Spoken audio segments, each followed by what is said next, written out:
After my dad's funeral, when everyone was talking about who gets what from his money and stocks, my brother-in-law, who's married to my sister Kelly, suddenly said that all of it, including $5 million, should go to Kelly, the oldest sibling.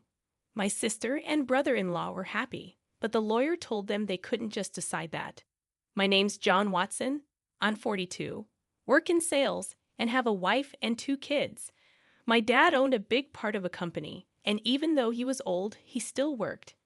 My sister Kelly, who's older than me, has always been a bit of a problem for our parents with her bad behavior. My sister, who's now in her middle years, still doesn't have a steady job and just lives her life however she wants. I've never really liked her, so I've always kept my distance. Then, when she turned 50, out of the blue, she brings home this guy and says, "I'm getting married." The guy, Chris Adams, is younger and good-looking, but he's pretty lazy and not very pleasant. My sister starts asking Dad for money for the wedding like it's no big deal. She blows through the cash real quick and then has the nerve to ask for more, which really upsets Dad. She figures she'll inherit everything eventually, so why not? I just watch her with a cold stare. Less than a year after she gets married, Dad has a heart attack while playing golf and passes away a few days later. It hits me hard, and I feel really sad. The sudden news of Dad's passing shocked all his friends, and our phones wouldn't stop ringing with condolences. But I couldn't just sit there and cry. I took charge, helping my stunned mom with all the arrangements for the funeral. As usual, my sister was nowhere to be found, off doing her own thing. After the funeral, utterly exhausted, Mom and I finally got a chance to catch our breath. But the very next day, a lawyer showed up at our door to talk about Dad's will. Mom and I already knew what was in it, but my sister and her husband barged in, clueless about the whole thing, and dropped a bombshell. All of Dad's stocks and the $5 million inheritance will go to my wife, the oldest daughter. So, hands off. Mom and I were speechless at their audacity. "We did it, Kelly. Now we're set for life," cheered my brother-in-law, fist pumping with joy. The lawyer, clearly surprised, spoke up, "Hold on a minute." As my sister glared, the lawyer gave them a stern look and said, "Kelly, you're not entitled to any inheritance." My sister and her husband were stunned, protesting, "That can't be right. Kelly's the oldest daughter, she should get everything." It was clear my brother-in-law had been banking on that inheritance, assuming my sister would get it all. Their expressions shifted as the lawyer spoke softly. "Did you not know? Kelly is not Mr. Watson's biological child." Suddenly, my sister's face paled, her eyes darting to our mother. "Mom?" Our mother wore a complex expression. While I had always known my sister was a half-sibling, it seemed she had been kept in the dark. She began shaking our mother, almost frantic. "Mom, what does this mean?" "Kelly, you're from my previous marriage," our mother muttered, shaken by my sister's grip.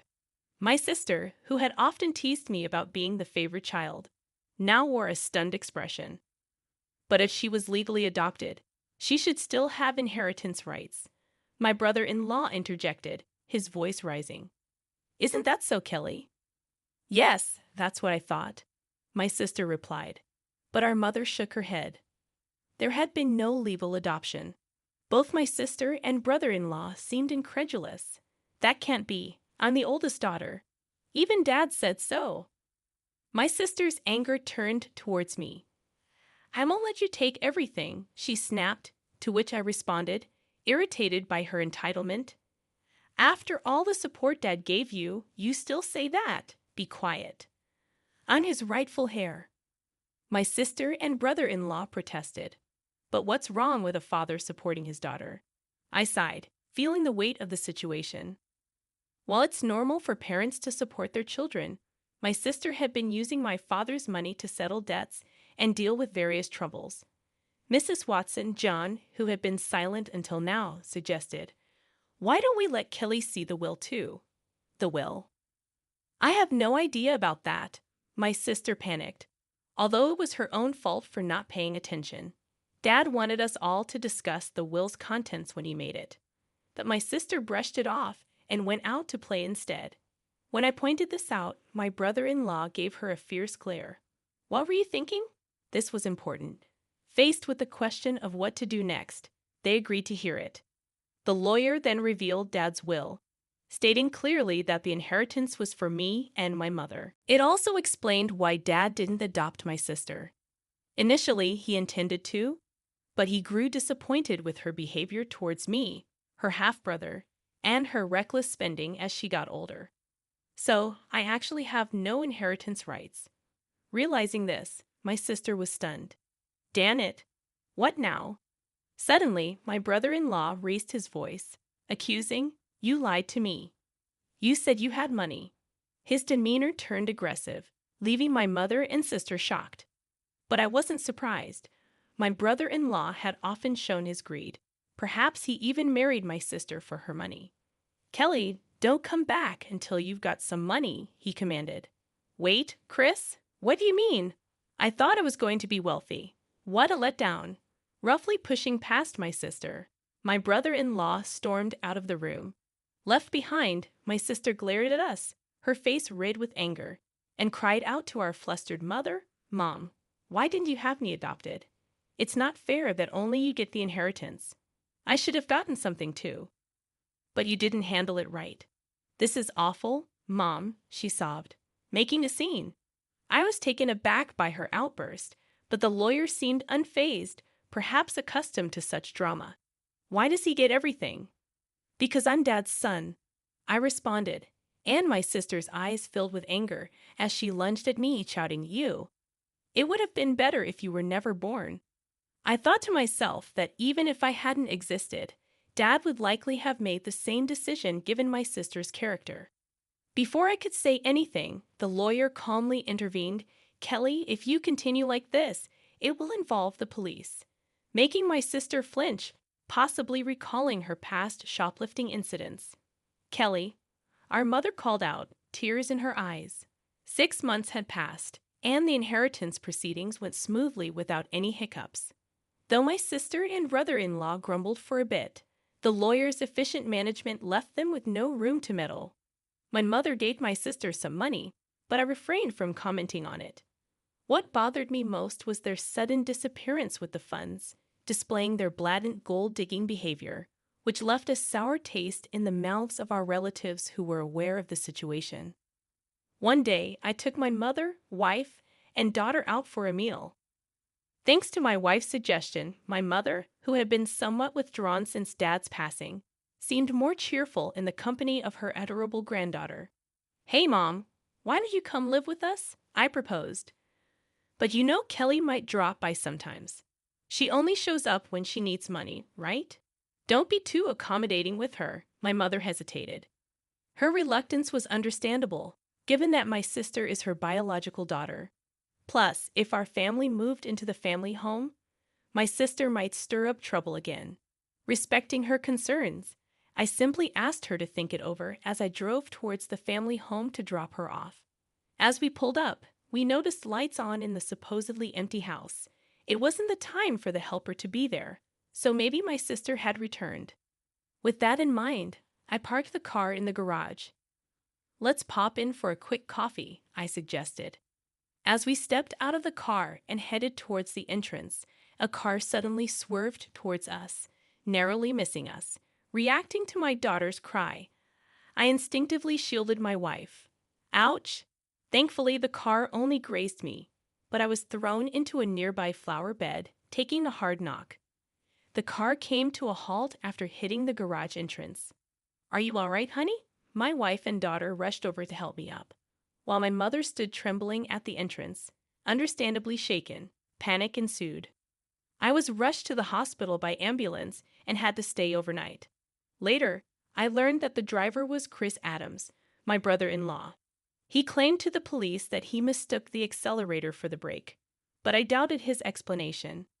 When my mother and sister visited me in the hospital, my sister looked at me coldly and remarked, "You're surprisingly resilient, aren't you?" I couldn't help but think that if I had been seriously injured, my mother would have inherited everything. "Too bad for you," I said with a smirk. My sister visibly tensed. "You were counting on it, weren't you?" I noticed her discomfort as she looked away. Well, Mom told me she plans to waive her inheritance from me, so causing such an accident was pointless. My sister seemed taken aback by this revelation. It appeared incomprehensible to her that someone would refuse what they could inherit. I have a wife and kids, so Mom asked me to pass it on to them. That's what parents do. But, my sister stuttered. I even made a will early on, following Dad's example. I continued, leaving my sister speechless. So unfortunately, my share won't be going to Mom anymore. My sister trembled and shook as she stared at me. Can't you at least give me some? There's $5 million, right? When I firmly refused, my sister's face contorted into a furious expression as she grabbed my collar. Give me half. I'm your sister. I regarded her with pity as she continued to scream in an unsettling tone, perhaps driven to madness by the prospect of the inheritance. Don't you realize that your greediness would disappoint, Dad? My sister's face flushed with anger as she reached for my throat. Kelly, what are you doing? My mother returned, her voice raised, as nurses arrived to escort my sister out. Although my mother seemed inclined to defend my sister, it was clear that my sister had directed insults towards her too. Where did I go wrong in raising her? It was heartbreaking to hear my mother say this with sadness in her voice. Shortly after, my mother fell ill. As her condition worsened, my wife and I stepped in to assist with transportation and household tasks at the family home. This seemed to upset my sister, likely because she had encountered my wife during her visits to ask for money or had heard about our help from our mother. One day, my sister called me abruptly. From now on, we'll take care of Mom. You two don't need to come, she declared. What's this all about? I tried to reason with her, but my sister didn't listen and hung up, claiming it was already decided. I confirmed with my wife, who had received the same message and been dismissed. Concerned about my sister's lack of experience in caregiving or household duties, I quickly reached out to my mother. Surprisingly, my brother-in-law had some caregiving experience. At that point, my mother was still quite independent, so it seemed manageable for the time being. I felt a bit relieved. However, within a month, my mother was rushed to the hospital by ambulance due to a medication dosage error. She appeared alarmingly frail when we arrived. The doctor was puzzled. My mother had never made such a mistake before. While my wife stayed with her, I went back to the family home, which was in disarray. The fridge was empty, despite my mother's love for cooking, and it seemed the hired help had been canceled without discussion. I felt ashamed for even considering trusting my sister and was furious. A significant amount of money had been withdrawn from my mother's bank account, even though her bank card and PIN were secured in the safe. Thankfully, the account containing the inheritance was untouched in a safe deposit box. But most of the funds allocated for living expenses were gone. I gathered essential items for my mother's hospital stay, along with her bank card, and returned to explain the situation to her. Did Kelly? My mother seemed unaware of the bank card situation. However, when I inquired about the medication error, she looked somber and confessed that it was prepared by my brother-in-law. Mom, perhaps it's best not to allow my sister into the house anymore, I suggested. John, I promised to take care of you, but the house is in such disarray, and you've lost so much weight. Have you been eating properly? My mother's words weighed heavily on me. Mom, you should come live with us. I'll build a home where we can all be together, I proposed, causing my mother to break down in tears. However, her health continued to deteriorate despite the doctor's efforts. Perhaps the incident with my sister had weakened her heart. She never recovered and eventually passed away, almost as if following my father. Upon returning to the family home to make funeral arrangements, I discovered that all the valuables had vanished. It appeared my sister and brother-in-law had taken them in their desperate pursuit of money. Standing amidst the empty rooms, I was first shocked and then consumed by a fierce anger. I vowed to hold them accountable for their actions. The day after my mother's funeral, my sister and I were scheduled to meet with the lawyer, presumably to discuss the inheritance. Too bad. Mom's inheritance rightfully belongs to me, her daughter, my sister boldly declared. I couldn't help but chuckle at her statement, as it seemed she was gravely mistaken. Let's see what the will says, I suggested. As the lawyer unveiled the will, my sister's face drained of color. No, this can't be. Kelly is not entitled to inherit anything. That's Dad's final wish, my brother-in-law exploded. However, the lawyer calmly reiterated the same statement. This is absurd. Kelly is that old woman's biological child. My brother-in-law erupted, sweeping items off the table in anger. You can't deceive us. Give us the inheritance now. Chris, did you try to harm my mom? I confronted him. He shot me an irritated glare. What? I never did such a thing, he retorted. Then why was there a mistake with her medication? I pressed further. My brother-in-law scowled in annoyance. Who cares about that, John? It's outrageous that we're not getting any inheritance, my sister interjected, seemingly losing her composure. What have you done? I asked her, stunned. It seemed she hadn't rushed over after hearing about our mother's passing, but had been banking on the inheritance to cover her expenses. Tell me this isn't true. I'm getting nothing. My sister demanded of the lawyer. Well, the lawyer began, carefully explaining the legal distribution of the inheritance. However, after deducting the amount my sister had withdrawn and the items she had sold, there was almost nothing left. She scratched her head in frustration. This outcome was reached after consulting with the lawyer in advance, I interjected. That can't be. It can't be this little. My sister muttered to herself, clearly dissatisfied. Having relied on our parents without ever experiencing the hardships of work, she seemed out of touch with reality. I couldn't contain my contempt for her. Mom thought you'd take care of her, but you just took her money and abandoned her, you ungrateful person. I couldn't hold back my anger. Taking care of someone costs money, you know? What are you talking about? My sister shot back. Then show me the detailed expenses you used for Mom's living costs. I'll cover the necessary expenses, I challenged her, extending my hand. My sister's face paled, and her lips trembled. I don't have that. Without receipts, it won't be recognized, the lawyer emphasized, leaving my sister speechless. Facing her, my brother-in-law attempted to sway me with a pleading tone. John, your sister really needs help. Can't you lend her a hand, even just a little? I declined firmly, feeling my frustration growing, and it seemed my brother-in-law was reaching his limit too. If everything had gone as planned, Kelly would have had the entire inheritance by now, he muttered. What do you mean by that time? I questioned, but before I could delve deeper, my brother-in-law let slip a revealing comment. Because of this guy, nothing ever goes smoothly. I was supposed to get a new car, but all I got was barely enough for repairs. My sister desperately tried to interject, but it was too late. That's a serious accusation. It sounds like fraud, the lawyer remarked, holding a recorder and smiling at the couple. What? That's illegal. I clearly stated at the outset that this meeting would be recorded, and you both agreed to it.